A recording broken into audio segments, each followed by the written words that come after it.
Bonjour à toutes, bonjour à tous. Je m'appelle Vincent Guibert, je suis le fondateur et dirigeant d'ACDE Conseil. Je vous souhaite la bienvenue dans cet espace numérique et pour ce webinaire. Chaque semaine, vous le savez, nous abordons un thème différent, mais qui nous ramène, ma foi, inéluctablement à des questions de management. D'où le titre générique de notre campagne, Parlons Management.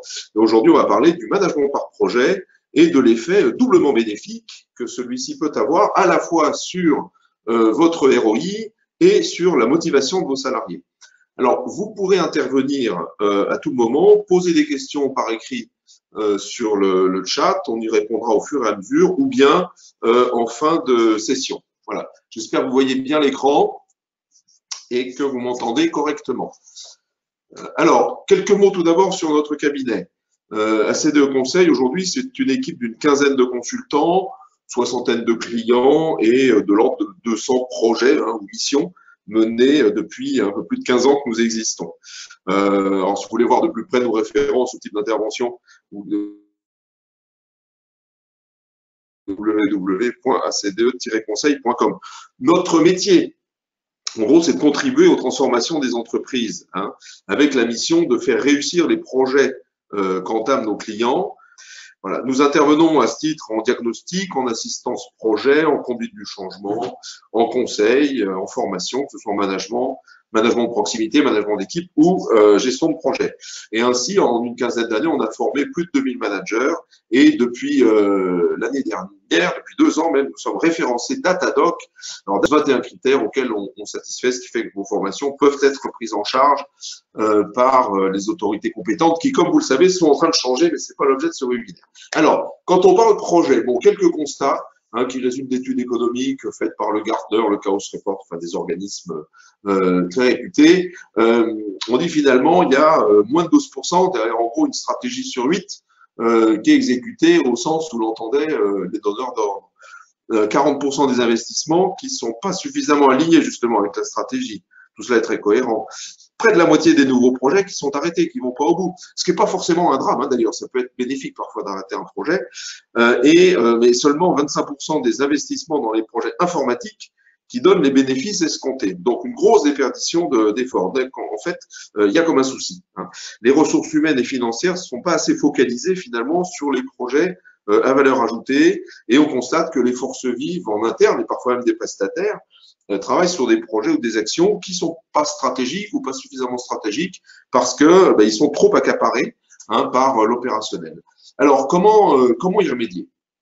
Quand on regarde les choses d'un peu plus près, on va se rendre compte que l'entreprise, elle évolue au cœur d'un environnement qui est extrêmement complexe et le comité de direction, le directeur technique, le directeur informatique, lui, il est là pour réconcilier 3 forces antagonistes, ma foi.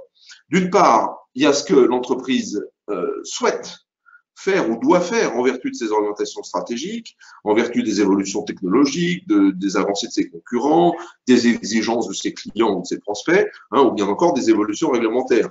C'est ce qu'on va retrouver, par exemple, dans un plan pluriannuel ou dans un schéma directeur.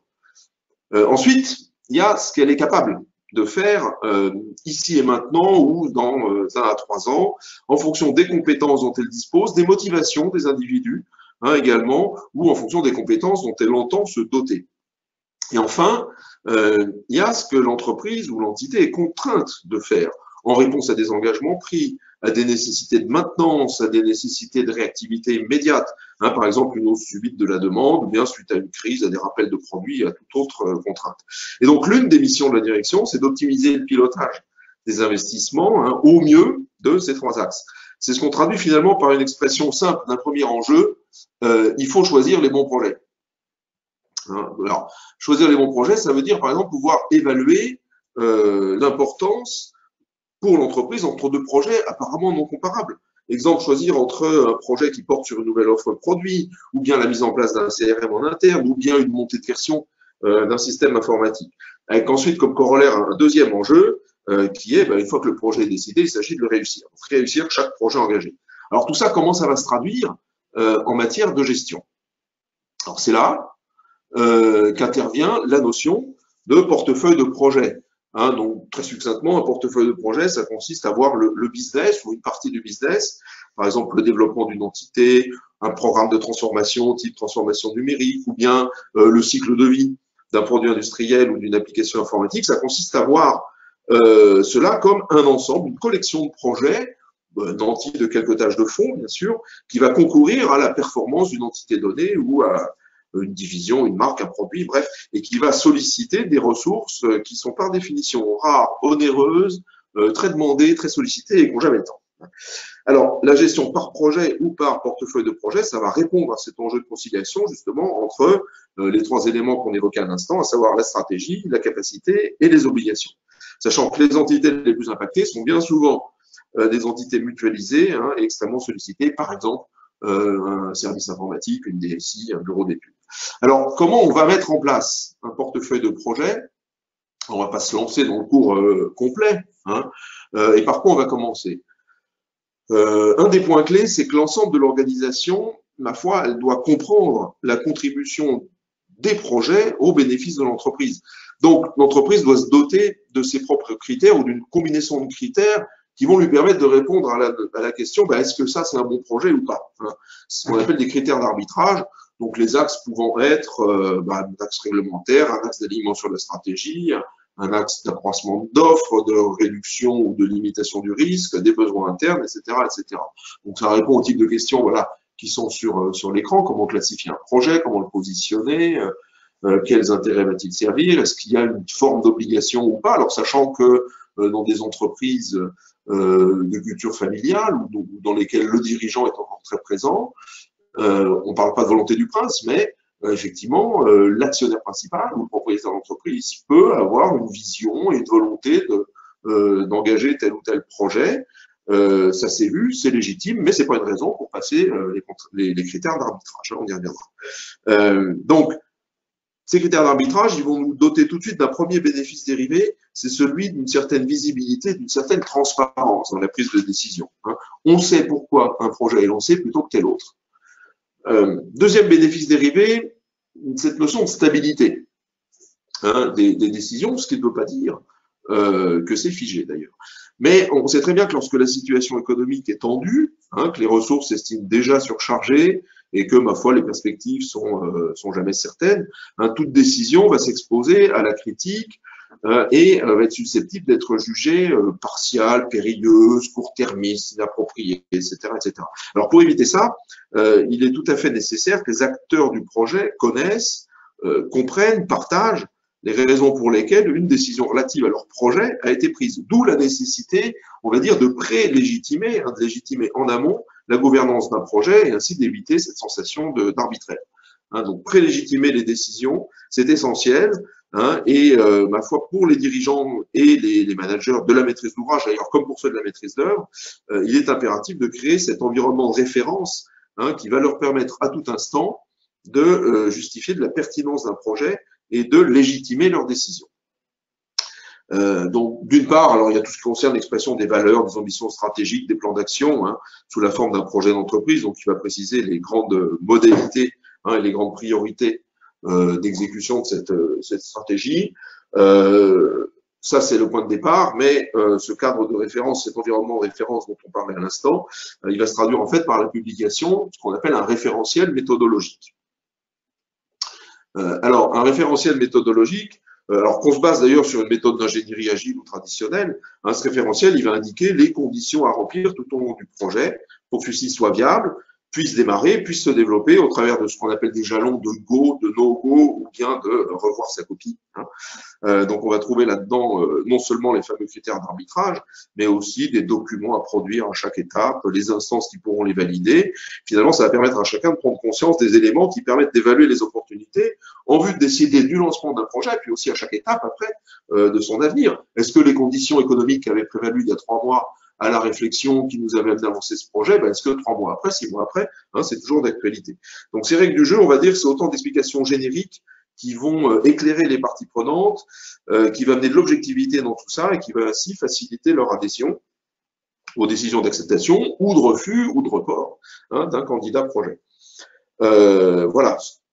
En gros, ce qui répond à l'enjeu de tout à l'heure, choisir les bons projets, c'est la principale raison d'être de la gestion par projet.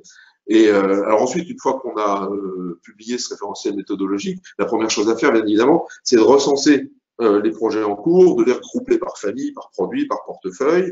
Ça sert aussi à valider le référentiel et ça accroît d'autant son acceptabilité vis-à-vis des populations, chefs de projet, maîtrises d'ouvrage ou autres, qui sont pas toujours fanats de ce genre de fonctionnement. Il faut bien l'avouer parce que chacun aime bien finalement mener une lutte d'influence, faire du lobbying, de la politique interne, et toutes ces choses pour que son projet passe avant les autres. Alors, on disait tout à l'heure, réussir chaque projet engagé. Deuxième enjeu, et là, on est au cœur de ce qu'on appelle la gestion de projet, qui répond à d'autres facteurs clés de succès, qui ne sont pas le propos de ce webinaire. Mais le lien entre les deux, on va le trouver ici, et précisément, il en résultera un troisième bénéfice dérivé. À savoir que, bien évidemment, cette gestion par portefeuille de projet, elle suppose que tous les projets soient logés à la même enseigne, afin d'être comparables. D'où le référentiel, qui nous oblige à définir un certain nombre de figures imposées, finalement, pour chaque projet, candidat à l'investissement. Alors, deux conséquences bénéfiques immédiates de ça, eh bien, c'est que les parties prenantes d'un projet vont être mobilisées dès cette phase de candidature. Elles rentrent dans un système voilà, qui est flexible, mais voilà, qui, à un coup de processus et d'étapes clés, amène les parties prenantes, notamment les utilisateurs, qui sont pas toujours les plus faciles à mobiliser, ça les amène à se pencher sur le projet et sur leurs besoins et sur leurs exigences dès cette phase de candidature. Et puis, autre conséquence bénéfique, c'est sur le chef de projet, parce que finalement, ce référentiel, il nous précise les exigences en termes d'outils, de méthodes, de reporting, finalement, les exigences qu'on pose sur le chef de projet, ce qu'on attend de lui. Du coup, ça va être défini et connu de tous, ce qui va finalement lui faciliter la vie. Par exemple, si le référentiel exige la production d'une expression de besoin et d'un premier planning, le chef de projet qui va voir une maîtrise d'ouvrage pour dire écoute, j'ai besoin d'une expression de besoin et d'un premier planning, il est bien plus légitime. Il n'est pas vu comme un enquiquineur bureaucratique ou que sais-je, ce qu'on entend. Ma foi, c'est juste un pro qui fait bien son travail et qui applique des processus connus et acceptés de tous. Du coup, ça va nous aider aussi en termes d'ambiance. Ça va permettre au chef de projet de faire vivre une ambiance qu'on va qualifier de sereine, de convivial, qui respecte les attentes et les difficultés de chacun. Par exemple, quand le projet est lancé, il peut expliquer en quoi chaque décision relative au projet se positionne en toute transparence en regard du contexte, des fameux critères d'arbitrage. Quatrième bénéfice dérivé. Lorsqu'une décision, qu'elle soit positive, négative, favorable ou défavorable au projet, est envisagée ou est prise, soit en comité de direction ou en comité de pilotage, et bien, puis revenir vers les équipes sans tarder pour leur expliquer ce qu'il en est. Voilà. Cinquième bénéfice dérivé, c'est l'exemplarité, qui devient de mise, parce qu'en raison de ces conditions d'entrée et de maintien d'un projet en portefeuille, le chef de projet et toutes les parties prenantes, même et surtout les plus influentes, doivent utiliser le référentiel et respecter les procédures convenues, que ce soit le lancement, la recette des travaux, l'affectation des ressources, la participation aux réunions, le passage d'une phase à l'autre ou, en dernier mais pas le moindre, les modifications qui ne manquent pas de survenir en cours de projet. Est-ce qu'il y a des questions? Non. Voilà, donc ça permet d'attirer votre attention sur deux comportements fréquemment rencontrés, qu'on ne commentera pas davantage, mais qu'il convient de proscrire dès lors qu'une performance collective et durable est recherchée. Alors, il y en a un, je l'appelle le projet vendu à l'ancienne, donc c'est le commercial, le débordant de créativité, et puis les représentants d'un client maître d'ouvrage qui est toujours pressé, toujours exigeant, et hop, on signe sans réelle implication des équipes techniques. Alors tout ça, me direz-vous, c'est anti-ISO 9000, etc., mais ça existe encore. Et on signe, on n'évalue pas la disponibilité des ressources, et puis après on vient voir l'informatique ou le bureau d'études en disant allez, démerdons-y, réussissez-nous le projet.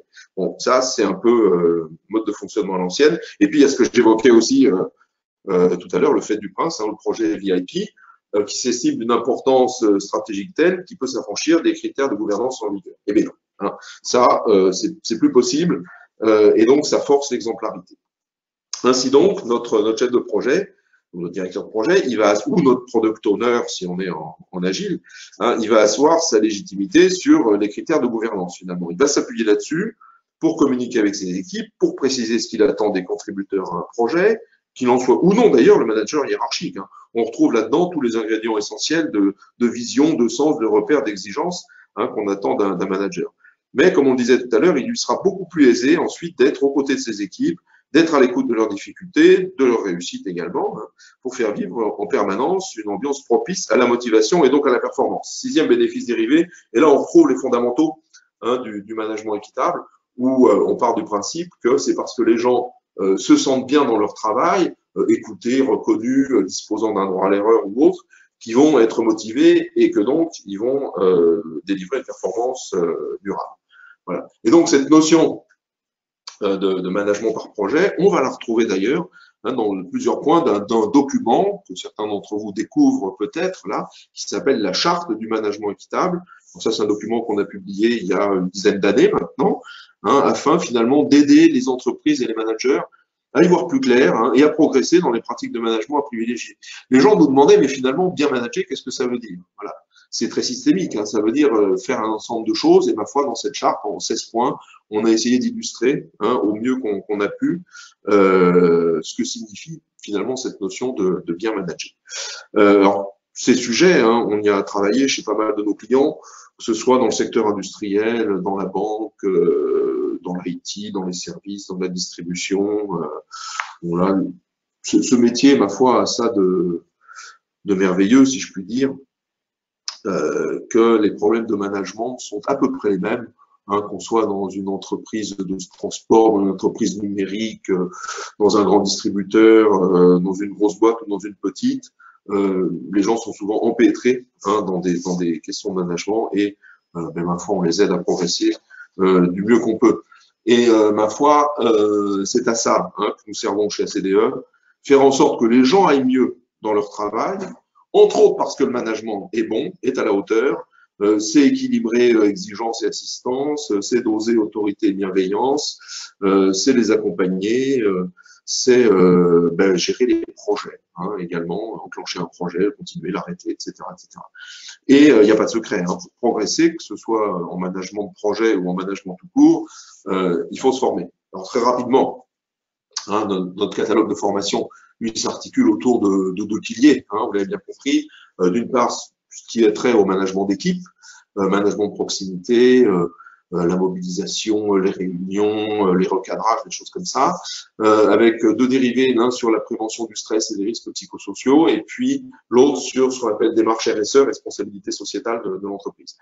Et puis l'axe transverse, hein, au cours d'une offre projet qui s'articule elle-même autour de trois axes, les bases, hein, de la gestion de projet, planning, reporting, choses comme ça, l'aspect plus stratégique des portefeuilles de projets dont on vient de parler, et puis la mise en place de logiciels type Microsoft Project, Siteformat, Artemis ou autres, hein, autour desquels nous intervenons. Bon. Et on a, je le disais tout à l'heure, une quinzaine d'années de recul, hein, chez ACDE. Donc, alors on parlait tout à l'heure de remettre de l'humain dans le management. C'est posé il y a quelques années la question du e-learning. C'est pas facile de dire aux gens, pour apprendre à remettre de l'humain dans le management, asseyez-vous derrière votre PC et suivez une vidéo.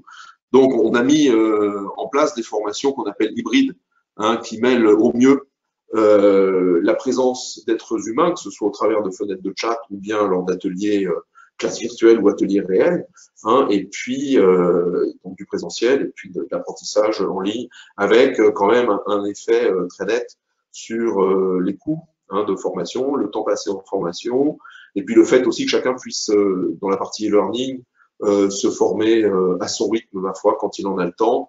Voilà, le tout étant cadencé, hein, par des ateliers qui peuvent avoir lieu tous les 15 jours, tous les 3 semaines, et qui, ma foi, donnent un peu le tempo, hein, et obligent les uns des autres à trouver un quart d'heure, une demi-heure de temps en temps pour suivre une formation. Bref, chez nous, vous avez le choix, formation présentielle traditionnelle ou bien formation mixte en e-learning. Alors, on parlait management par projet tout à l'heure, donc cette notion, on l'aborde dans notre cursus management de projet, principalement dans les 5e et 6e parcours, hein, les 4 premiers étant consacrés plus aux basiques de management de projet et le 7e à la mise en place d'une solution logicielle. Alors, sachant que ces cours de management par projet ils abordent essentiellement des aspects organiques et méthodologiques.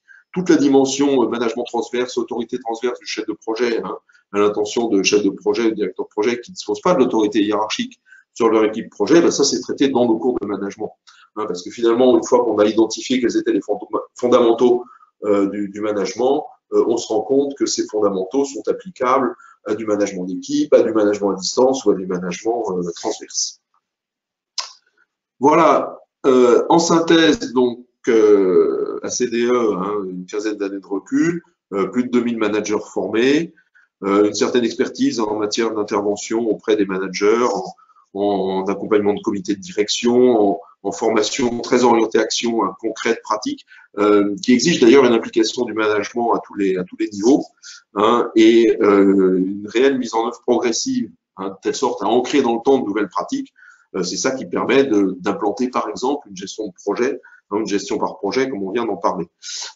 Pour résumer, ce management par projet, on disait ça contribue au ROI, ça contribue à la motivation. Ben oui, ça permet de choisir les bons projets, hein, d'éviter ce que vous voyez sur la gauche en bas de l'écran, la foire d'empoigne ou le village gaulois, hein, quand il s'agit de prioriser les investissements. Ça permet de prélégitimer et de stabiliser les décisions. Ça facilite la vie des chefs de projet dans leur relation avec les parties prenantes, c'est donc un effet bénéfique, hein, sur la motivation, l'implication des acteurs. Et ainsi, ça fait de chaque projet une opportunité d'épanouissement, pour les salariés comme pour les sous-traitants d'ailleurs. Bref, ça permet de faire vivre un management à la hauteur, voilà, un management équitable. Alors, ces notions, hein, liées au management, on y reviendra d'ailleurs dans nos prochains webinaires, dont vous avez ici le programme. Alors, la campagne du premier trimestre se termine, mais celle du deuxième va bientôt commencer. La semaine prochaine, on parlera management à distance.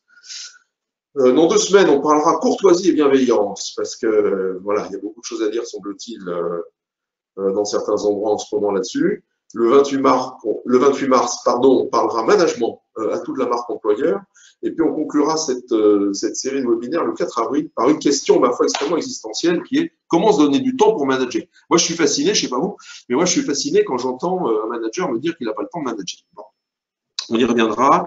Et d'ailleurs, à ce propos, on lance une grande enquête en ce moment, destinée à identifier les facteurs qui font que certaines personnes qui ont le titre de manager estiment ne pas avoir assez de temps pour manager. Et on débriefera, on présentera les résultats de cette enquête lors du webinaire du 4 avril. Voilà.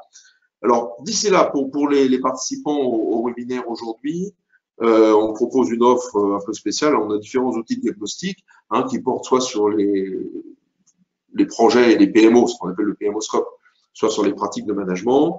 On se propose d'offrir aux 3 premiers d'entre vous, hein, qui se manifesteront par mail à l'adresse ci-dessous, contact@ACDE Conseil. Voilà, on leur offre un diagnostic de 2 heures sur le sujet de leur choix. Bon, je dis les 3 premiers, mais ma foi, s'il y en a 4 ou 5, voilà. On sera pas avare de notre temps et on viendra vous voir. Voilà, écoutez, il nous reste quelques minutes pour les questions. Est-ce qu'il y a des questions? Alors, il y en a 2 ou 3. La première. C'est un peu... Combien de projets par PMO? C'est-à-dire, oui, pour dimensionner, je suppose, une équipe PMO. Alors, on avait fait une enquête là-dessus il y a quelques années. Bon, la réponse, c'est un peu comme le temps de séchage du flux du canon, hein, c'est un certain nombre. Alors, pour des projets de taille moyenne, genre 6-9 mois, et qui mobilise une équipe de 5-10 personnes. Je crois me souvenir qu'on était arrivé à une quinzaine de projets par personne dans une équipe PMO. Alors, la deuxième question porte sur les formations. Est-ce qu'on doit suivre les modules de formation en séquence? Alors, pas nécessairement. On peut, en général, on conseille d'attaquer pour les formations management, d'attaquer par le premier et de terminer par le dernier. Entre les deux, on a pas mal de flexibilité. On peut même rajouter des modules, hein, qui correspondent à des impératifs spécifiques, à des procédures de votre entreprise ou à des questions de réglementation, par exemple. Et puis, troisième question, peut-on mettre en place une gestion par projet si on n'a pas de PMO? Mais oui, tout à fait, sachant que la mise en place d'une démarche de management par projet, on va vite arriver à la conclusion qu'il faut quelqu'un pour en être un peu la cheville ouvrière et que ça va naturellement définir le rôle du PMO, programme, portfolio, project, process, performance management officer. Donner au P la signification que vous le souhaitez. À partir du moment où il y a une entité qui va fournir un peu de support aux utilisateurs, qui va pouvoir faire vivre des critères d'arbitrage, pouvoir former les gens à la méthode, pouvoir être un peu l'éminence grise du comité de direction pour préparer les démarches, voilà, vous appelez ça un PMO. Je dirais c'est la version noble du PMO. Moi, je suis toujours inquiet quand on assimile PMO à bidouillage de chiffres avec Excel. C'est vraiment voir les choses par un petit bout de la lorgnette. Il peut y avoir une fonction beaucoup plus noble et beaucoup plus stratégique et beaucoup plus valorisante pour le consultant PMO. Voilà. Alors, au-delà de nos prestations, de nos webinaires, aussi notre ambition, c'est de faire vivre une communauté. Donc, on fait ça par le biais de forums LinkedIn. Il y a le club PMO d'un côté, il y a le groupe management équitable de l'autre. Il ne faut pas hésiter à y adhérer et puis à y faire part de retours d'expérience ou bien même nous solliciter ponctuellement. Vous pouvez poser une question. On vous y répondra sans vous envoyer une facture juste derrière. Voilà. De même, on va vous envoyer le lien donc vers le replay de ce webinaire et puis vers notre chaîne publique qui vous permet de voir un peu plus en détail nos programmes de formation. Voilà, écoutez, s'il n'y a plus de questions, il est midi. Alors oui, malheureusement, la technologie ne nous permet pas de prendre l'apéritif ensemble. C'est pourtant bien agréable dans cette matinée printanière, mais peut-être qu'un jour, ce sera possible. Donc d'ici là, je vous donne rendez-vous à la semaine prochaine. On parlera management à distance. Et je vous souhaite une très bonne fin de journée en vous remerciant encore d'avoir été avec nous ce matin. À bientôt.